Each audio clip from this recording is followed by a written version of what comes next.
This is the Lone Crater YouTube. We hope this video helps. You begin by confirming the tool is safe. Check the blade edge, handle fit, and balance. Once done, set your stance with feet shoulder width and the target at knee to waist height. This reduces torque and prevents kickback. You plant your non-dominant foot slightly forward and hold the sickle with a firm, controlled grip, dominant hand on the handle, thumb stabilizing. Then take a short practice swing through the air to feel weight and arc before committing to the first actual cut. You continue by focusing on technique.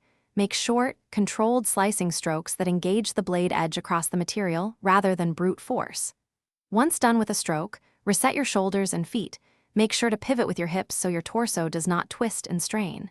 Keep the blade angle around 20 to 30 degrees to maintain efficient shearing and reduce binding. If vegetation or stalks bunch up, pause, clear debris, and resume rather than forcing a jammed. You finish by cleaning and protecting the tool. Remove sap and dirt, dry the metal, and apply a light oil to prevent corrosion. Once finished, inspect the edge and strop or hone as needed so it's ready for the next use. Make sure handle fittings are snug and replace any damaged parts.